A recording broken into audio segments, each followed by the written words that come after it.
And so this is my life-changing speech.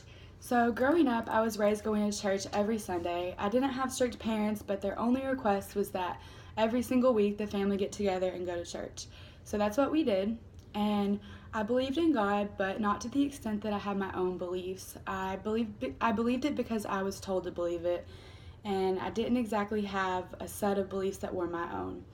So high school rolled around, and there's this organization called Young Life. I don't think it's local. I think it's everywhere.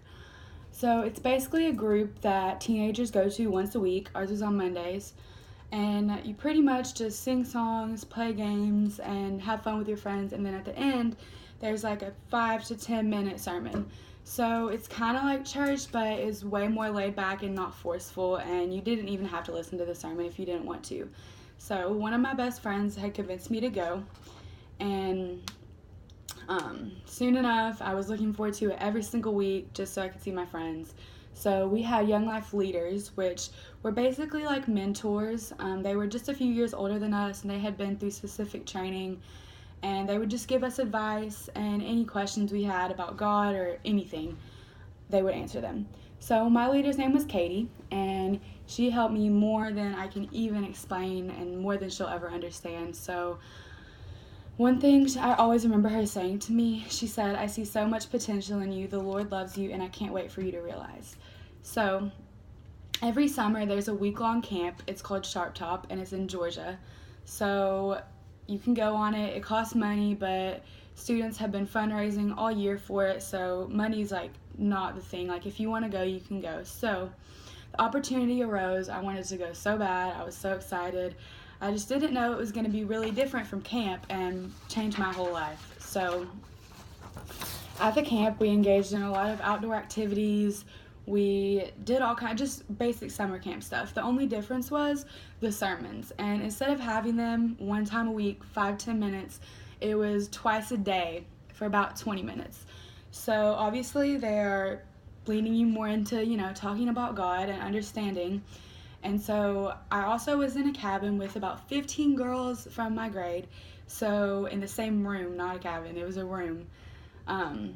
So there were like bunk beds, like triple bunk beds, and we're all closed in together.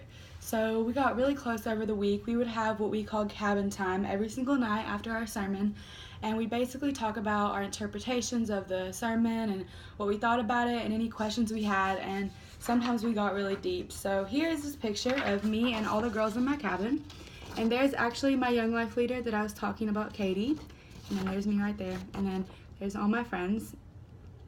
So this whole week, I had a great week. I really got a whole new perception of God and finally chose what I believe myself, which was great. So at the end of the week, we did this activity, which was with there's probably 500 kids, a whole different kinds of schools from different places. So we did this thing where people would stand up in front of about 500 to 600 people, and you'd say your name, where you were from, and what you learned from the week. So I remember being so nervous.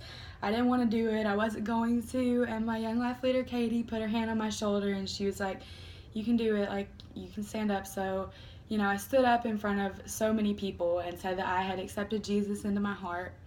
So it was great because I actually did it for what I felt and what I believed, and it wasn't forced upon me. So nothing really felt better than that. And ever since then, I have dedicated my life to God. And I just cannot imagine where I would be right now or what would have happened if my friend would have never made me go to Young Life my junior year of high school. So thank you guys for listening.